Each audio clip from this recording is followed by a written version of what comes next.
my calculations are correct, when this baby hits 88 miles per hour, you're gonna see some serious shit.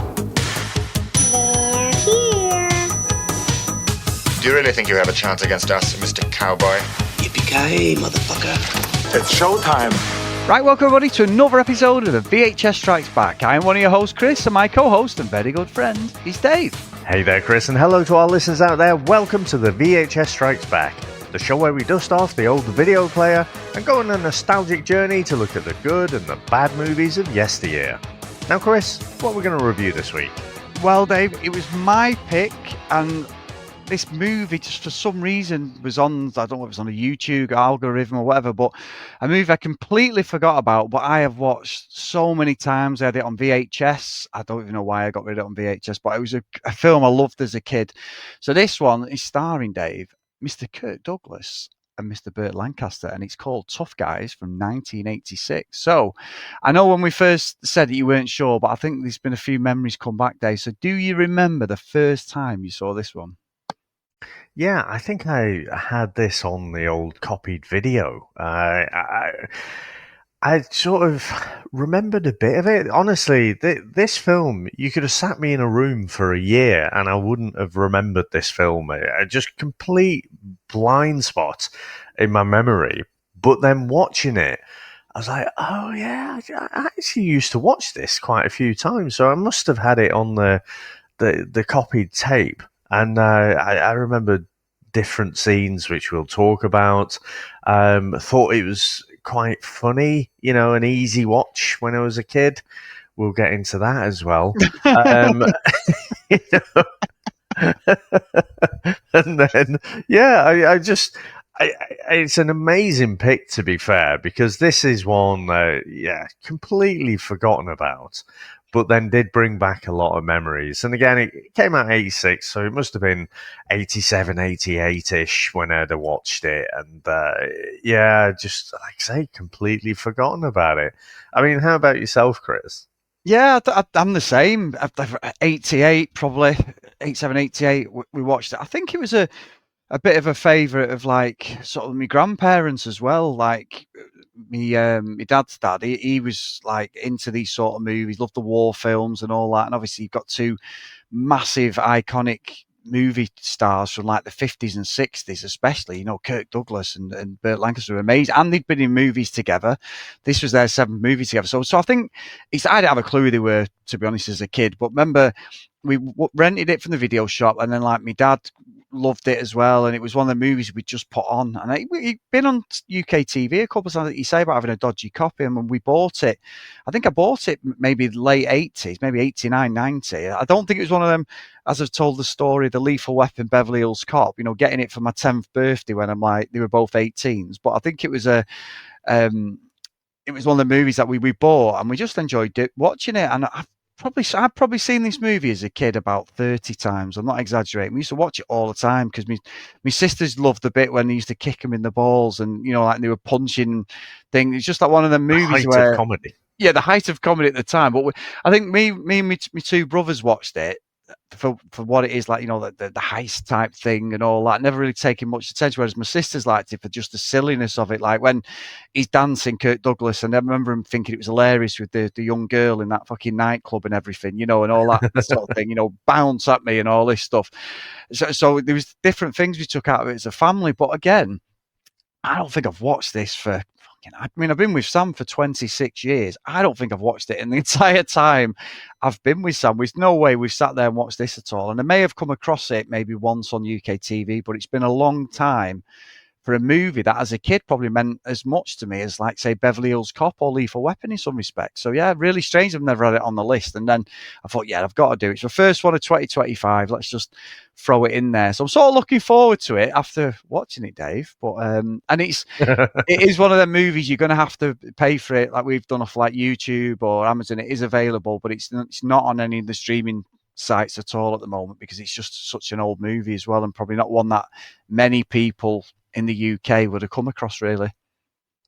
Yeah, and we'll get into what we think in terms of how it stands up and everything. But it's funny what you're saying about the intergenerational appeal it probably had in those mid-'80s, late '80s times where, the older generation can watch it and say, oh, look, it's fucking Spartacus, it still looks in decent shape.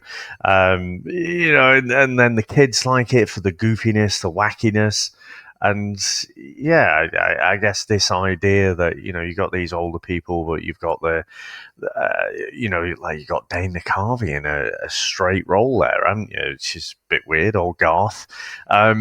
So yeah, I can see how it appeals across the different generations, or appealed across the different generations at that time. Yeah, and maybe it's one of the ones. I mean, it's been nearly 40 years, hasn't it? It's been out, and I can't say that there's many people other than maybe us and some of the guys listening would sit around and go, "Yeah, Tough Guys, oh, legendary movie." I've never heard anybody say it's in their top 10 movies ever, But I think just maybe when we were younger, you would just get anything on VHS, wouldn't you, to watch, because TV was crap. And I think some people, this hit, and for my family, it did.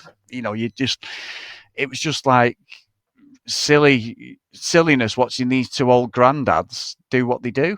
Not sure in 2025, Dave, but we'll get into that. You say about 2025. The fact is, they're coming out. They've been frozen in this time capsule, and in prison. So, and again, it's a bit of nonsense, isn't it? It's like they've just been fired off planet or something, and then just come back and been dropped in. We were chatting before the pod, weren't we? You were saying about Captain America. It's like they've been frozen in ice and they've missed out on everything. And, they should have a little list where they catch up on all the little pop culture references. But the time that they've been in prison was basically 30 years. But if we're in 2025 now, and this was released in 1986, that's 39 years ago. So the time is longer from the movie to now than it was that they were in prison and completely out of touch with the world. We're getting fucking old, Dave, aren't we? We're getting old. It's ridiculous, isn't it? It's ridiculous. So, right, come on then, let's get into the trailer. Let's go. Bigger than life and tougher than ever, two of America's most beloved actors, Kirk Douglas and Burt Lancaster, have teamed up again, but this time on the wrong side of the law. Train robbers forced out of retirement and back to what they do best, stealing. Lancaster and Douglas are the tough guys. Arch, I never met so many stupid people in one day. Ugly, too. Touchstone Films presents Kirk Douglas, I'm Archie Long.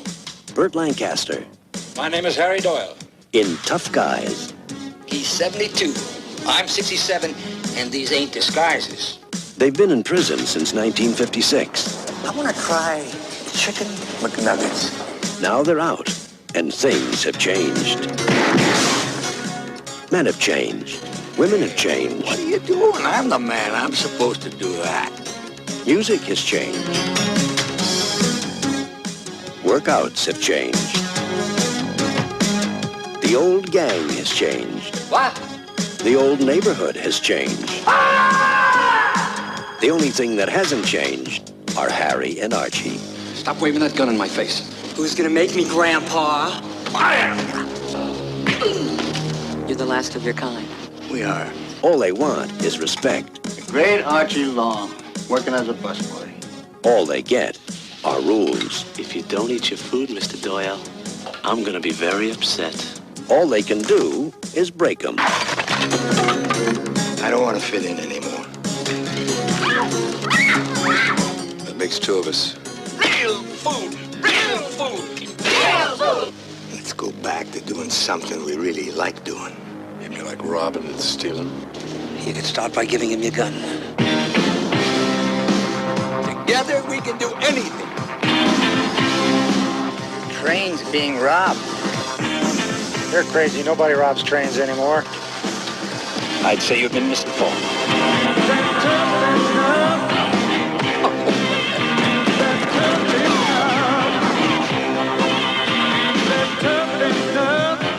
We're running to Mexico.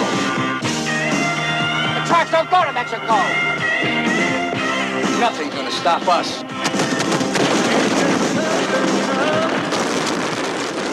Kirk Douglas, Burt Lancaster. Friends for years. Legends for life. Tough guys forever. When this is over, you two guys are dead meat. You got a deal? Right.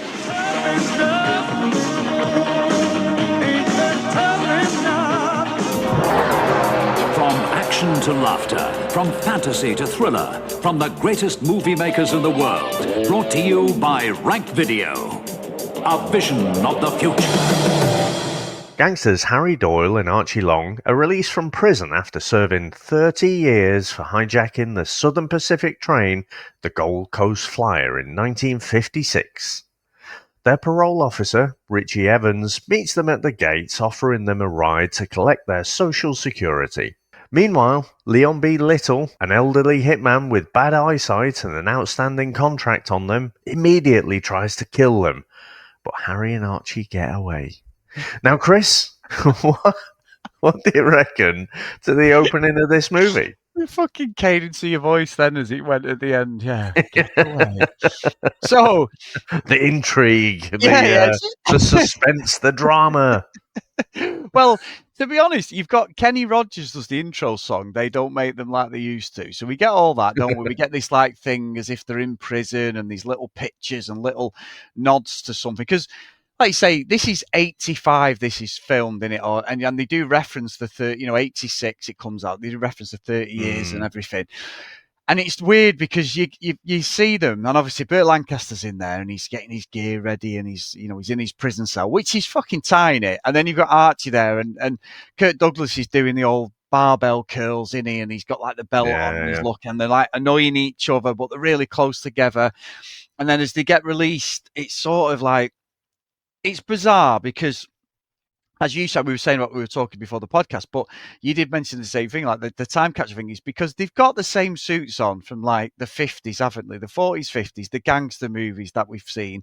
They've got the hat on, they've got the fucking shoes, everything, haven't they? They've got it all, like the proper suits on. The zoot suit. Yeah, the zoot suits. And they have a go at the prison guys, like, you'll be back within a week, and Archie, Kirk Douglas character, puts the fucking middle finger up, so it sets a bit of a tone.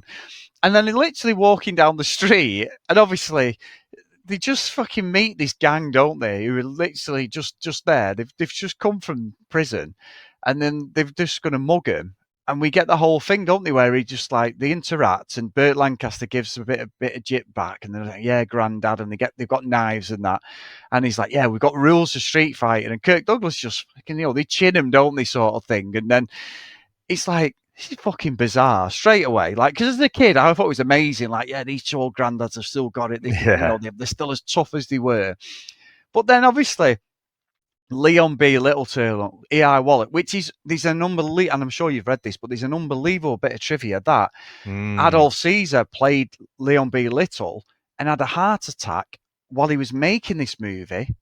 And then they had to replace him with Eli Wallach because, which is terrible. It was obviously unexpected. It was the first day or something, wasn't it? Yeah. So the things they shot, they had to do again, and the poor guy passed away. So, and I think Eli Wallach's pretty good in it, but it's also that like, it's like Mr. Magoo with a shotgun, isn't he? Like he's playing up to like he's got the NHS old people in their eyesight. Yeah, their eyesight. He's got the on the buses fucking glasses, so he gets the shotgun out under his fucking big mat, fires at him again. One thing annoys me more in these movies when a fucking shotgun is used like it's a fucking sniper rifle, and it's got a spread of about 15 feet and it as shotgun, 20 feet, but they shoot from about 80 yards away, but it still nearly shoots him. His glasses go on the floor. Fucking Kirk Douglas, Archie's robbing the money and put it in his hat, and they run off. And one of the things, Mr. Firearms expert, just because you are aware of the different characteristics of different firearms through many hours of Gears of War. Call of Duty, yeah. Call of Duty. This is 1986, so it's okay. Mind you, I guess it's America, innit? They probably all know the different characteristics as well. But I do agree with you. But the wider education about how these guns work, I just don't think was there. But because of all these fucking computer games now, it's like, oh yeah, well, you've got to be in real close range to have a shotgun.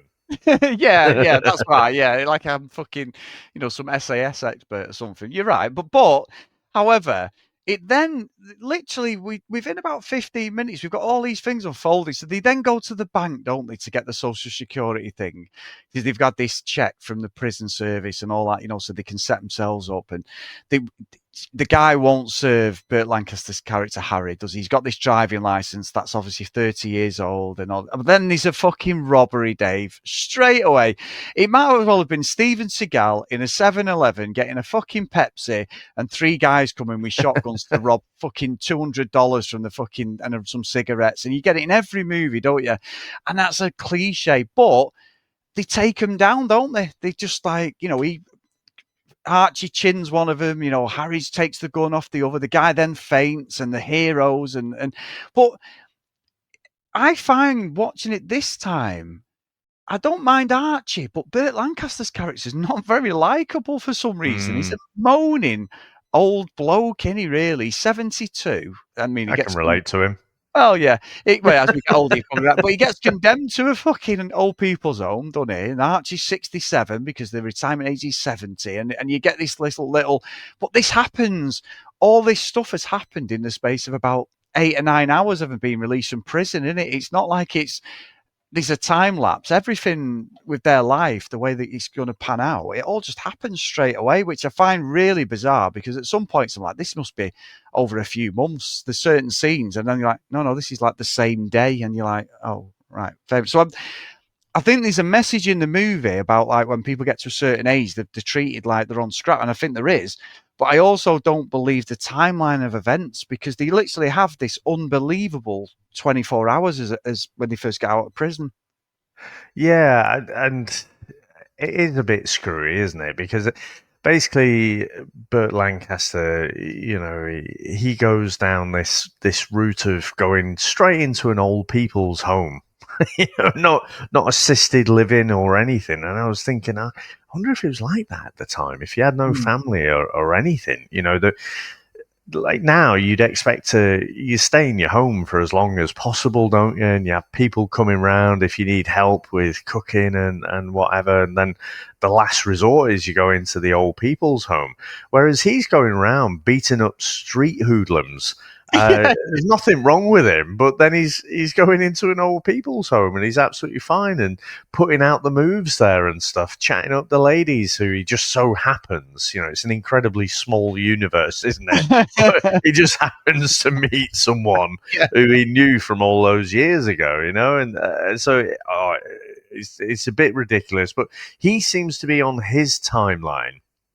And then you've got Archie. So I should call him by the character name. So Burt Lancaster's Harry, and then you've got Kirk Douglas as Archie. And Archie's just living his best life, because I have to say, he looks in decent shape, doesn't he, for a 70-year-old bloke. And I think the fact that he goes to the gym, and I think young Dave did it raised my eyebrow, I think. But it's very wrong when I'm looking at it now. Because, I mean, when they got locked up, they must have been about, let's say, 40.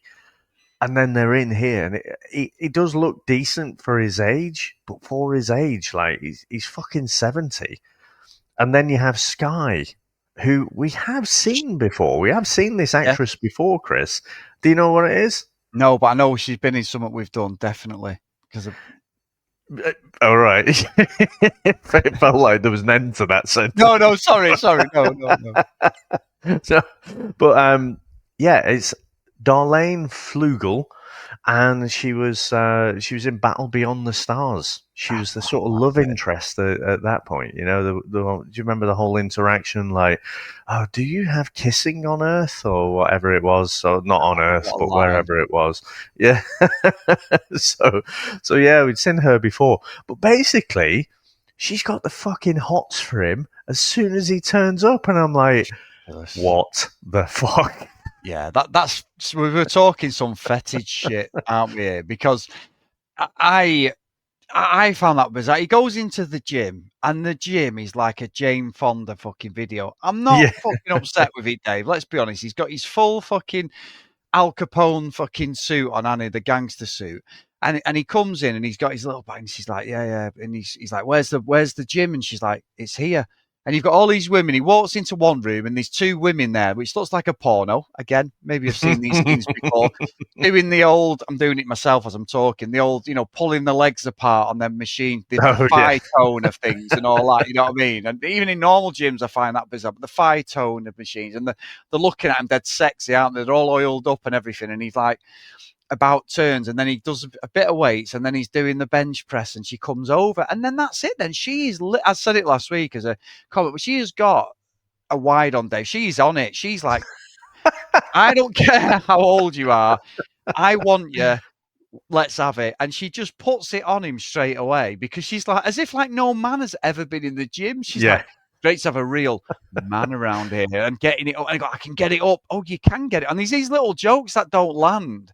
But then she's like, meet me at the club. Now, I've got to say, right, fucking next scene is one of the cringiest, worst fucking things I've seen in any movie. It's so good. The changing scene. Yeah. Changing. So he goes in. And we're almost at internet level. So we're 86. He goes in and there's a guy there on a screen. So I'm thinking, right, so how does this work? How have you got this man on the screen? Max Bygrave fucking thing. Max Headroom, not Bygrave. Just in a cupboard out the back. So there's no internet. You might have security cameras on this guy. How are you then relaying it so you can speak to Kirk Douglas? Like, there's none of that makes any sense. And you're saying about me with a gun. So at that point, I'm like, this is fucking nonsense. He's on a telly that you wheeled in when you were at school, when it was like, oh, we can watch a fucking documentary. You know what I mean? It's over there by the BBC micro-computer. In Manchester, you used to have Welliphant. I don't know if you had the same. They'd wheel the fucking Welliphant, the fire safety fucking elephant of Trafford, he was called, and all. I don't know if you had the same one. It was like, you'd have that guy off fucking Blue Peter talking about, don't go on the rail tracks, they're live. And you'd be fucking there, some movie from the 70s, and you'd have like 5 blokes fucking going to work. See you, love, see you later. And then he never came home, and there's like a boot on the track or something. They were like them safety, like that. It's like one of them fucking tellies on the wheels and stuff. Do you remember them, Dave? I do. You just... I don't know if you've seen all the memes like about Gen X kids. We were fine. We'd go and play on the fucking train tracks and do all this dangerous shit. And kids nowadays, they wouldn't survive back then. But actually, we had to be taught regularly all this shit. There was so many safety things. Do you remember like the one on the train tracks? But do you remember the pylons? Don't go climbing up on pylons. But they were brutal, weren't they? They literally have a kid who's climbing up on the pylons, and then you give and then he'd be fucking dead. And don't climb on the pylons. These were just prime time adverts. You have Charlie says, do all that stuff. You don't see those things anymore, do you? Because I guess basically, I don't know, is it that kids are mollycoddled? Is it that they've just got more sense to not do that shit? Don't go out anymore, Dave. They're in an online world like we did. We'd be out all fucking day, wouldn't we? Like, as I said when we did Stand By Me, that story about my dad when he pulled up right next to us, and there we were on some adventure on our bikes near the motorway. And he's looking across, and because he's blind, he's like fucking Leon B. Little in this. He's blind as a fucking bat by his glasses. So I thought I'm getting a right-hander when I went in our Adam. And he didn't have a fucking clue, and I was shitting it all day. But so you do them events. But it's funny because I do a training course because we work on the Metrolink in Manchester. So we build and install all that, the advertising stuff, the bus shelters and everything. We repair them and all the advertising stuff. And we have to go on a refresh course every 2 years. And I was on mine about 6 months ago. And we all go on it. And it's videos like that. So this guy comes on and goes, rail safety, like that. And I've sat there and I've watched it. It's about 10 years old. And it shows this reason I've nicked that when I was saying that stuff. It's that story. He says to his wife, like, have a good day, love, I'll see you later. And he's showing, gets his bags, he's got his IV stuff, gets in his car, gets to work, chatting to the lads, and there's some really shit banter going on, Dave. And they're like, oh, yeah, did you watch that last night? Oh, she was fit, wasn't she? And they're all like, ha, ha, ha. And you can tell none of them have ever worked in like these scenarios because there's no dirt on any of the high-vis jackets or anything like that. And then at the end of it, basically, there's a boot. So the poor guy's he's doing a job, and someone else should have been watching. He gets on the phone and just starts talking to someone, and this train comes and takes him out and all this. Which, you know, it's a genuine thing. But them sort of videos. But every time I watch it, it just reminds me like the Green Cross Code, man. You know, David Prowse was the advert, you know, Darth Vader. Yeah, like for us, mine was elephant. It's fucking nonsense. Used to come in this guy dressed as an elephant in a fire suit with a fire helmet. And he'd be in front of the whole class. Sounding sinister, I'm sure it wasn't. Yeah. Is it like the sort of elephant's knee? Where was his trunk? Yeah, it must be in fire safety, but he likes everyone to sit on his knee. If we could tell him what do you think of the video? But he used to come and he was like a mascot of fucking Trafford, and he'd go around all the fucking schools. And if you had like an open day somewhere, or like the Stretford pageant, there'd be elephant. He must be freezing, boiling his fucking nuts off in that suit, but fucking his big elephant.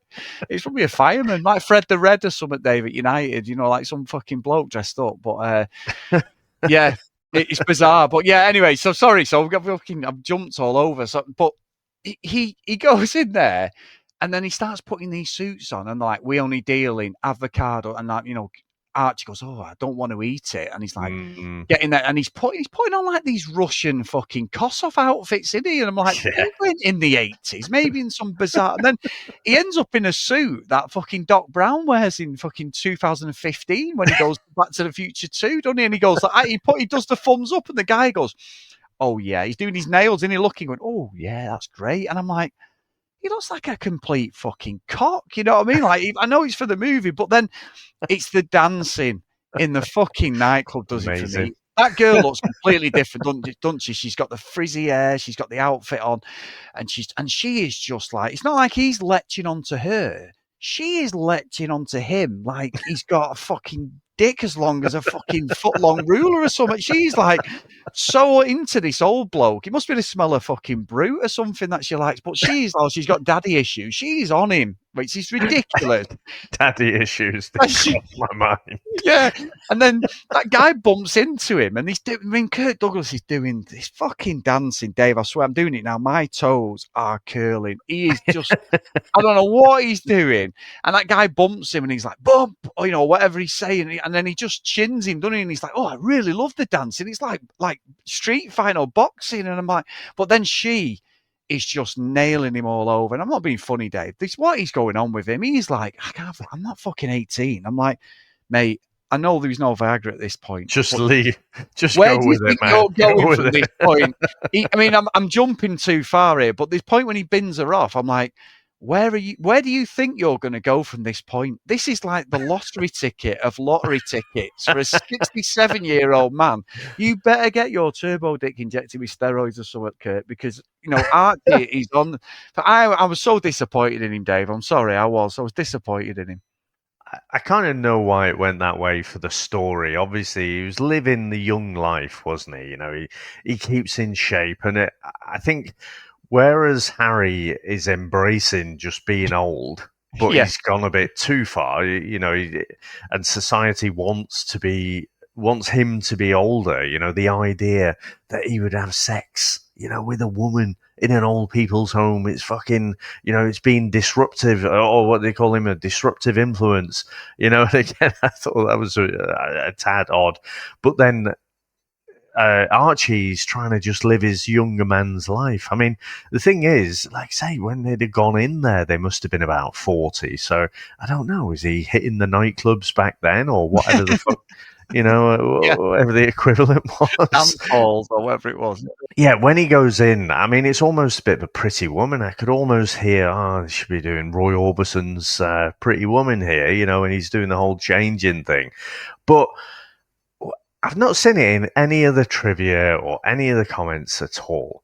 But the fact that this came out the year after Back to the Future, where you're basically going from 1985 to 1955. Well, this is 1986, and they've been in for 30 years, so 1956. There's a lot of things I think they've just taken from Back to the Future here. Doc turns up in that jacket at the end of the first one, doesn't he? So I don't know. It just seems a bit too similar to me. But also, I think the thing with the TV, for me, that's trying to say how futuristic it must seem to Archie. But you're right, especially with the flat screen TVs and stuff that we got now. It just looks ridiculous and impractical, doesn't it? And the fact that it's not even a max headroom thing. They've not even tried to make it out like it's some kind of AI or something. It's just literally a bloke in the cupboard out back. And I think it's all around this LA lifestyle. That's what comes across to me, is that, even for America, it's a bit weird in LA. It's just all slightly over the top, style over substance stuff. But yeah, I think did you see the band as well? I mean, actually, they get referenced, don't they? It's the Chili Peppers, and I did see I mean, they started, I think they had the first gig about 82. So they'd been big on the LA scene, but weren't really internationally big at that time. And so I thought it was interesting. They played a song that has never appeared on any album. It's just literally recorded for this movie. And I do remember that. I just remember the ridiculousness of when Anthony Kiedis is sort of bopping his head with that weird cap on. Just a weird little memory that came back to me.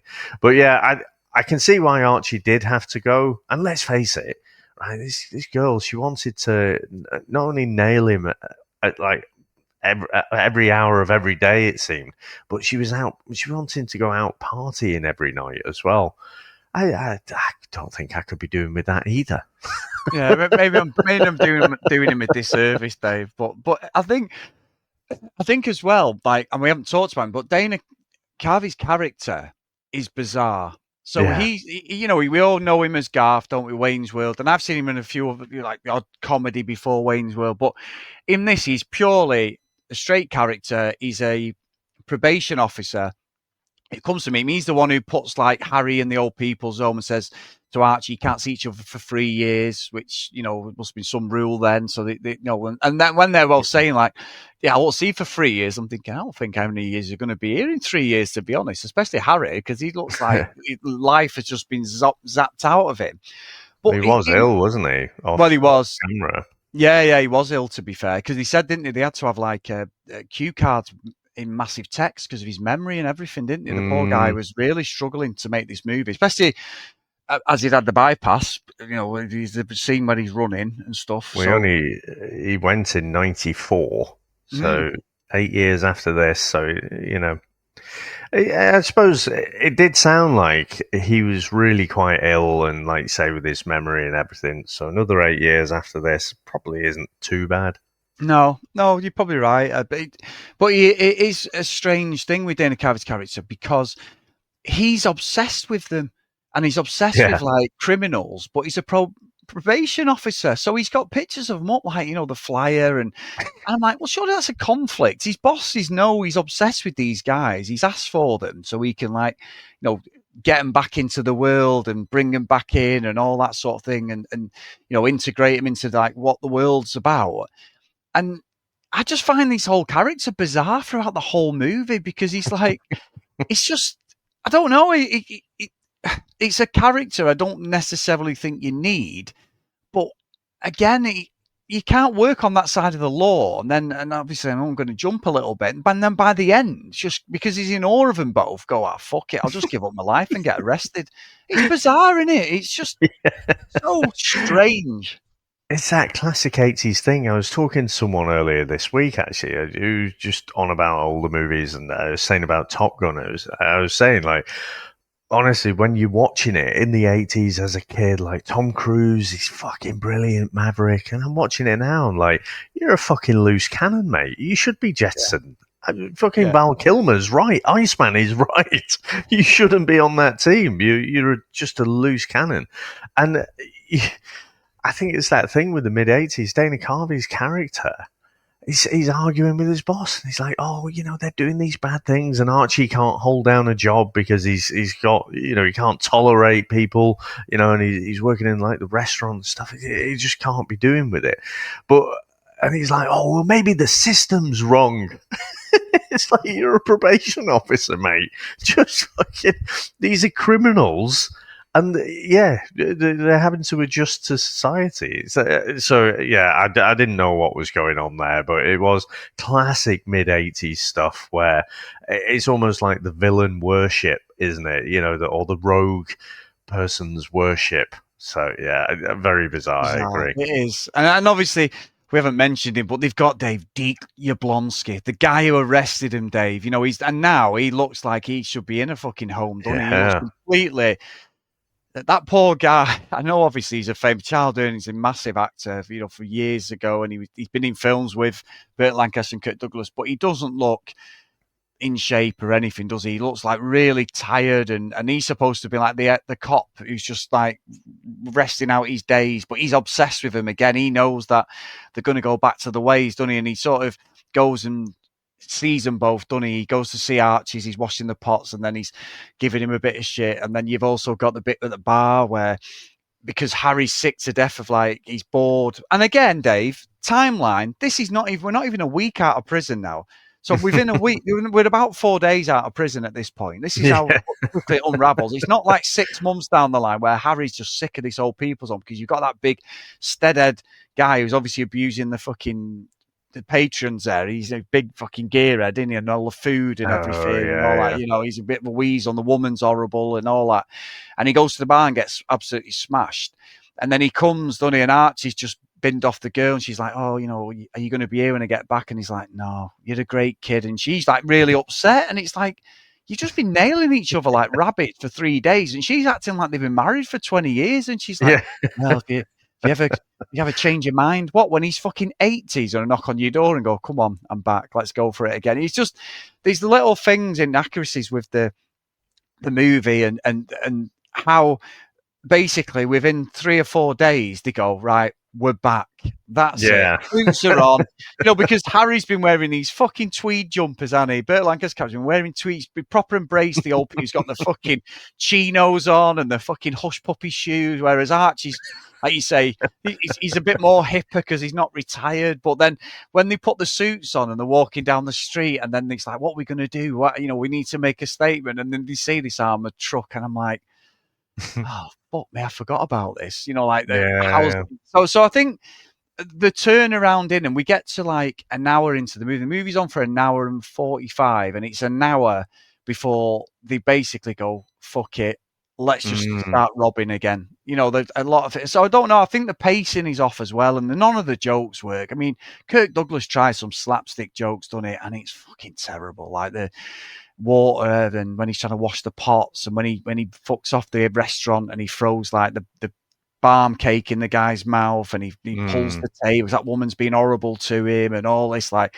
none of it really hits, does it? I don't think it hit in the 80s, but we probably just went with it because it's what was expected. But in this, now watching it, it's really aged poorly. None of the jokes are funny at all. Yeah, I mean, I can imagine. There's one line in it where when he meets Sky and she's saying, "Oh, most of the people in the gym are gay," and he's like, "Not me. I just got out of prison. I'm miserable." Yeah, and a nice little play on words there. I do remember that as a kid and thinking it was a funny line, but. And yeah, sort of kicking people in the balls. Yeah, really funny at the time when I was a kid watching it. But I agree, there's almost nothing that's funny in this. The editing makes the timeline and it all seem a bit weird. And then when they rob that armored truck initially and there's nothing in it, but then it's like there's a live stream to the local radio about what's happening, and the local radio is laughing at them, talk about up-to-date news. It just drops off a bit then. And so I have to say, by the time they go to rob the train again and they're going to head to Mexico, I don't really care about whether they succeed or not. Yeah, me too. Me too. And then you have this weird, this truce with the guy who's been trying to kill them as well. And you're thinking, well, would that really work? And it turns out, he's had a contract for 30 years. And I'm thinking about the practicalities of it. It's just utter nonsense. And you mentioned about Jablonski. I mean, I think I'd have been more invested if it was played by Brian Dennehy. I have to say, Yes. Brian Yes. Dennehy would have given a bit of extra there. But yeah, honestly, I just when it got to the end, this does not need to be an hour and 40. I mean, just about scraping an hour and 30, and I'd have been still a bit bored, I think. But yeah, I really dragged on for me. It did, and I think one thing I did like was because I'd gone down this rabbit hole of Burt Lancaster, didn't know this, that he was a proper trapeze, can't even fucking say, a trapeze artist with the circus. That's what he did. And then he ended up getting injured, and he was with his best friend who was 9. They'd done it for years. They were like a comedy trapeze thing. They went touring around America, and he got injured, and that's when he got into sort of the acting, and then he joined the army. And when he was in the army, he was basically an entertainment officer, Dave, and got like medals, but not for fighting in wars, but for fighting for entertaining the troops all over like Europe and everything and all this. Like, so he was in the, he'd done the army. Like Captain America. Yeah, it is basically. Yeah, doing the whole thing. So honestly, that's genuinely true about him. Maybe I don't know whether that was an inspiration. I don't know, but that's what his life was. And then knowing that he was Turbo Dick. I mean, Archie, Kirk Douglas is playing like Turbo Dick in this, but Archie's the one in real life. Burt Lancaster had numerous affairs with all sorts of people. He didn't matter. Reading a lot of the things on that, like who it was, he was constantly at it, and sometimes he said he wasn't a very nice guy as well. And that on this set, they'd done this was their 7th movie together, Kirk Douglas and him, and on this set, apparently we both saw this, didn't we? That they didn't even speak. So they literally just didn't speak. So whether they'd fell out at this point, or whether they never were friends, but they worked well on camera, I don't know. But I think I was more, again, with something like this, I'm with you. It drags on at the end. It doesn't make any sense. I do like the fact, though, Kirk Douglas gets on top, Archie, of the train. And that's him as that train's moving with Dana Carvey as well. So he's doing his stunts, because Burt Lancaster always did his own stunts as well, Dave. So he always did his own stunts. Old school, isn't he? Yeah, because of his background, like Burt Reynolds. Burt Reynolds did, didn't he? Until he knackered his back up, and then he was still trying to do all his own stunts. So it's old school, the tough guy thing and all that. But I'm with you. I think the ending's utter nonsense. Like the whole train thing is fucking ridiculous. Like, they then get over the Mexican border, and Leblonsky, who's wanted to kill him, he's been shooting at him, he's been shot at by them. Then cheers. They've made it, yeah. Oh, take me back, and I'm like, well, that makes no sense, and that is completely out of character.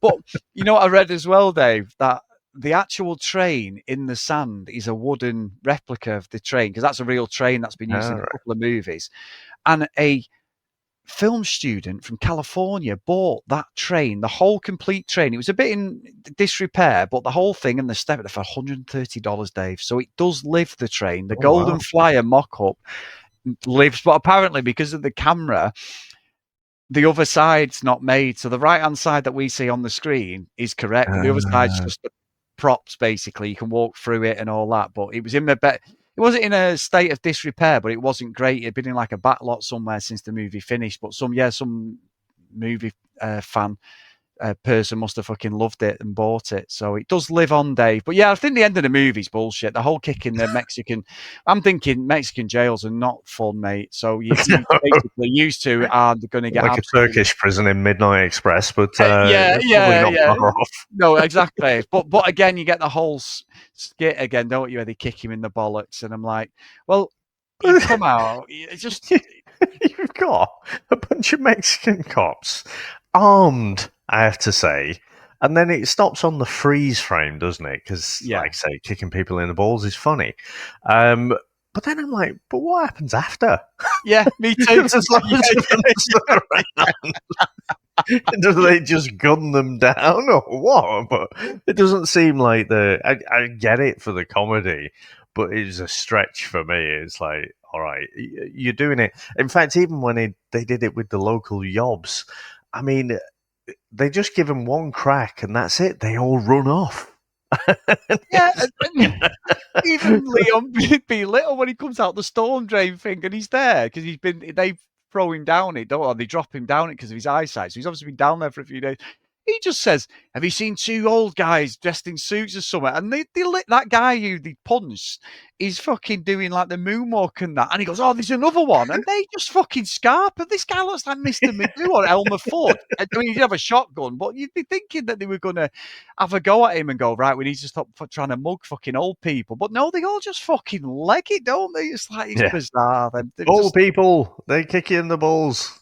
Yeah, but I do think going back to the Mexican thing, what's really bizarre is the Mexican border police are like something out the A-Team, aren't they? They're like when BA and that they've been dropped in in the middle of somewhere on a plane, and then they come across this cartel or the corrupt fucking sheriff or chief of police in Mexico, and he comes and it's like, this is like watching the A-Team. This is just pure A-Team. He would have just come and just fucking shot him, wouldn't they, or something? It'd have been a massive political thing, but he's played for like laughs. And like you say, when we get the kick in the balls, I was like you, I was like, well, what happens next then? They obviously must get killed. The Great Escape, they've just kicked the fucking chief of police in the bollocks. He's gone down. He's definitely ordering him to be shot. It's bizarre. Well, on that note, Chris, should we get into our final review? Let's go.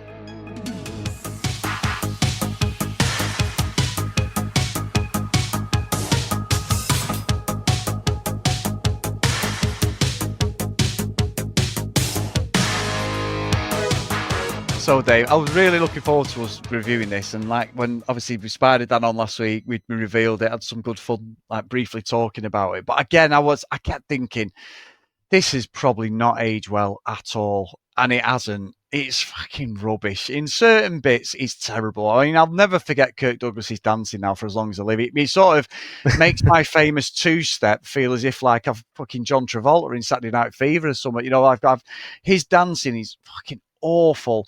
Again, I can't overlook the fact that the whole thing with that young girl, he's bollocks. She's probably 30 and he's 67. I don't know it happens, but it's just a really bizarre thing. His son had a good crack, didn't he?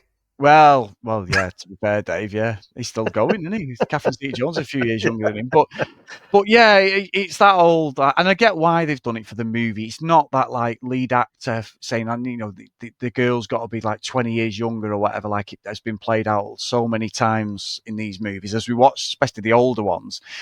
But I just don't think the story works. I think Burt Lancaster just doesn't want to be there. I don't think he's acting. I think he's just playing himself, and he's fucking, he has a lot of health issues. He tries his best. I don't think any of it works. I think Eli Wallach is wasted. I think some of his lines are quite funny, but they're almost like slapstick, sort of Tom and Jerry, stroke Laurel and Hardy levels of like just silliness, but they don't really land all the time.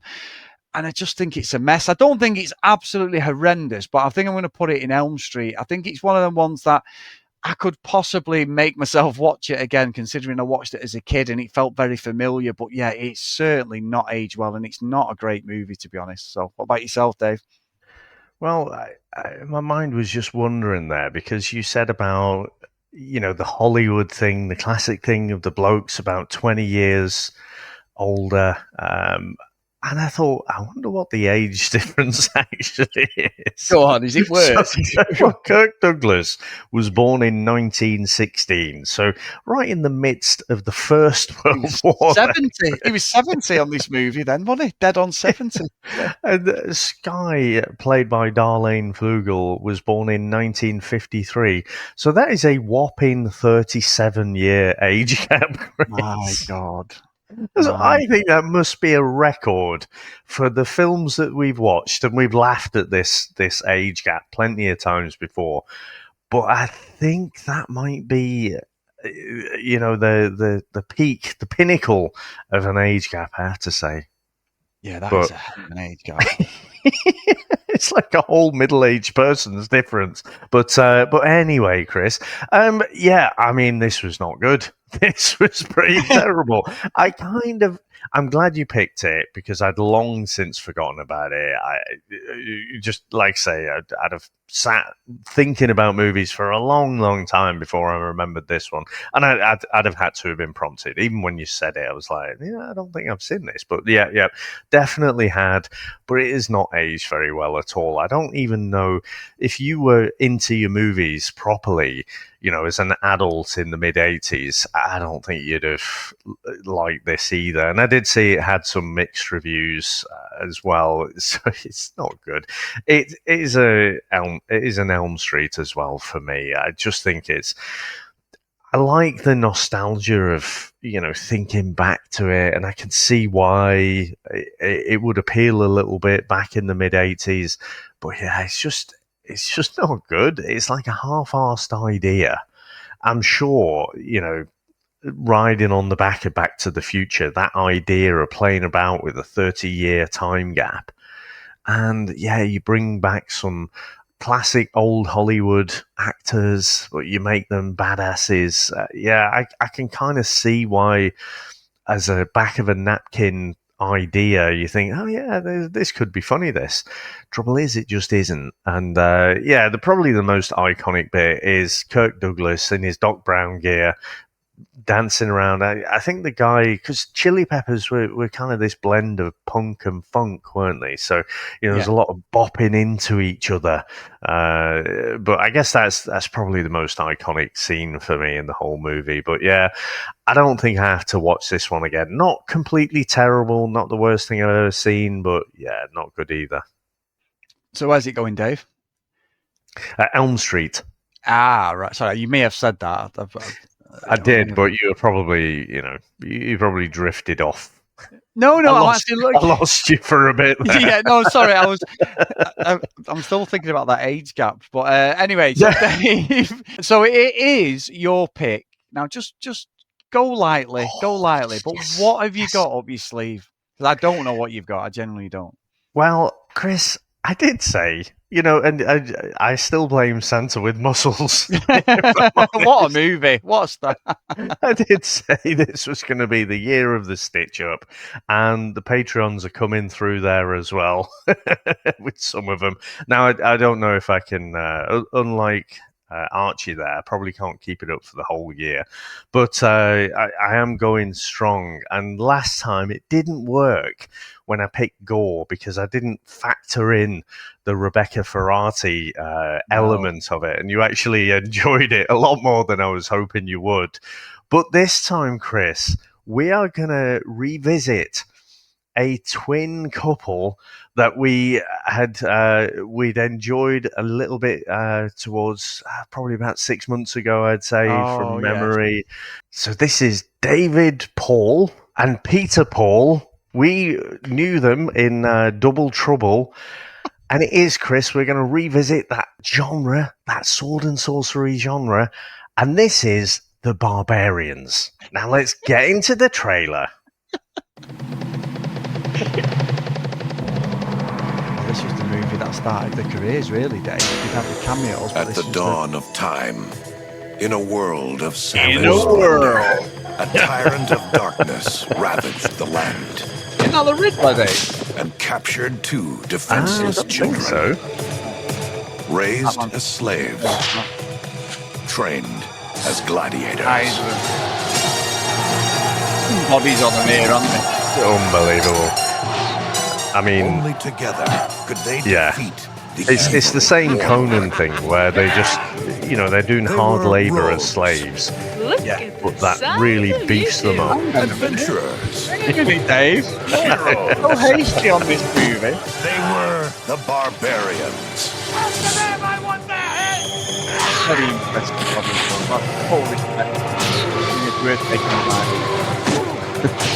Fighting's going to be terrible again, and it's absolutely like to anything. Fight or run. Run. The internationally renowned bad boys of bodybuilding, Peter and David Paul. Come on, get out of here, he's mine. No, get out. I'm going out. I'm going out. What is that? Guys. The Barbarians. Feel the power. Feel the power. What an 80s trailer, right? It's like an action. Not an Action Man, but a He-Man trailer or something like that. Now, I do have a slight concern because I mentioned about the Rebecca Ferrati character. This one does have the opening, the debut of Eva LaRue, who's also rather lovely. So there might be a chance that you might also enjoy this one, but hopefully not.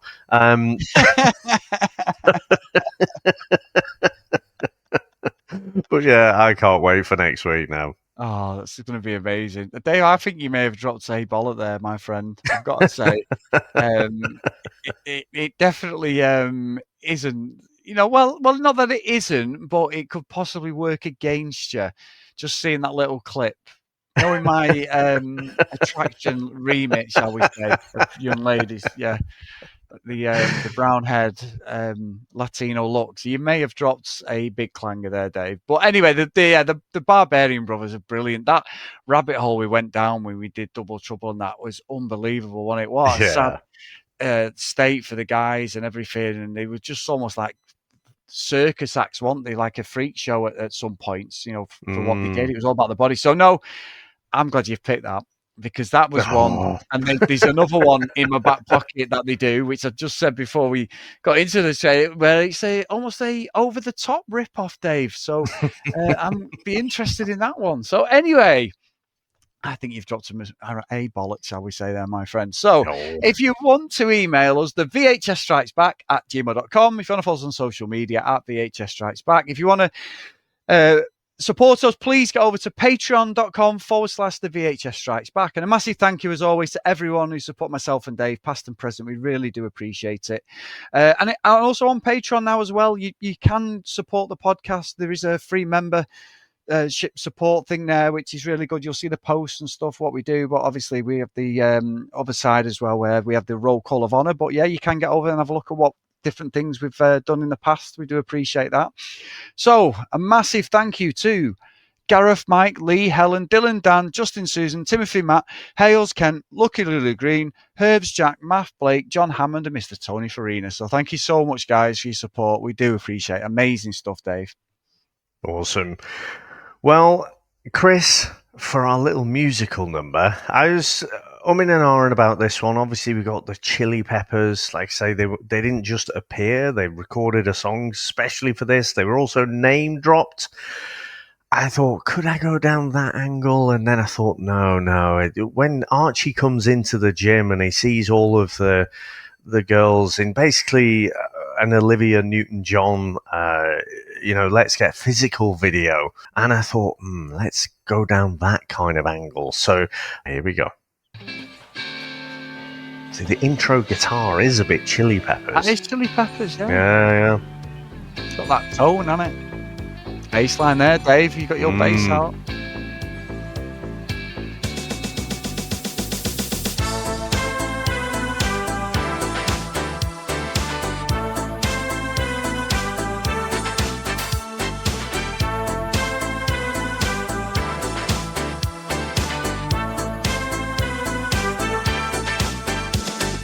Tough guys, so tough. Clinging to a bygone age.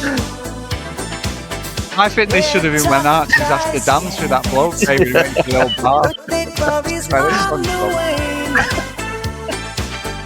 They're tough guys, yeah, they try.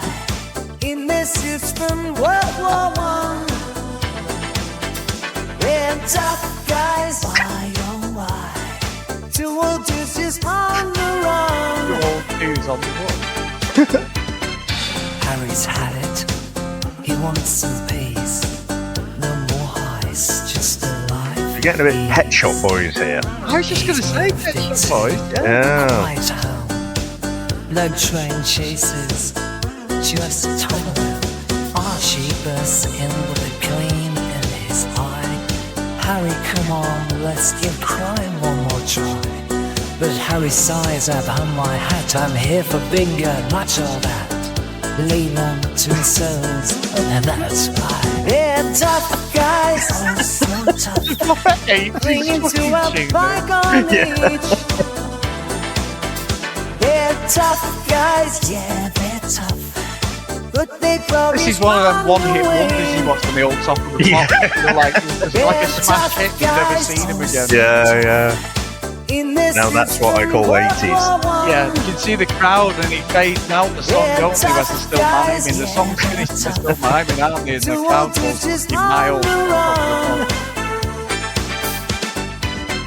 Archie's scheming, headphones on. Harry listen, his fleas Flea, yeah? Yeah, that babe. But Harry's reading, ignoring the hype.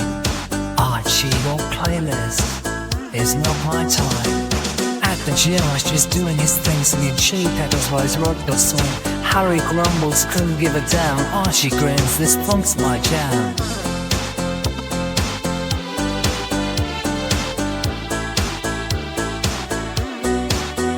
Yeah, tough guys, oh so tough, clinging to a bygone age.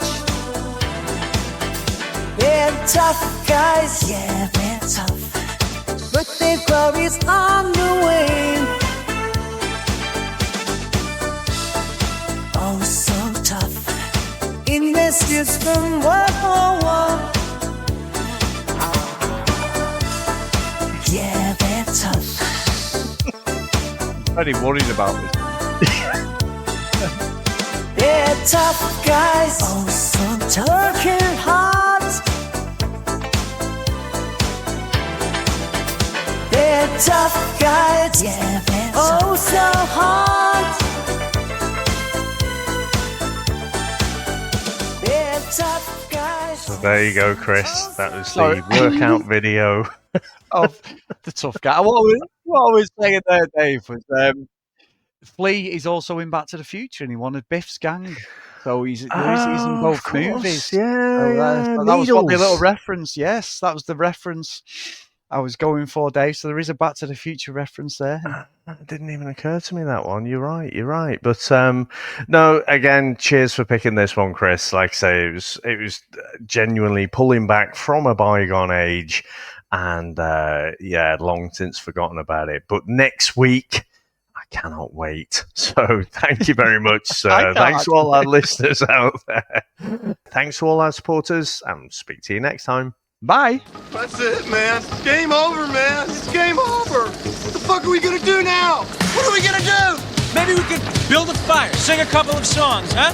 Why don't we try that? We better get back, because it'll be dark soon, and they mostly come at night. Mostly. I'll be back. That's not. We came, we saw, we kicked its ass. Wax on, wax off. Get to the chopper! One ring to go. All right. Ding, ding. Bust you up. Go for it. Well, here we go. Ain't so bad. Ain't so bad. Ain't so bad. Come on. Ain't so bad. Ain't nothing. Come on. You must be crazy or something. I'm crazy. You just a stupid. Yeah, maybe you stupid. I ain't breathing heavy. He's a fool. He's stupid. I've seen you at 6 months.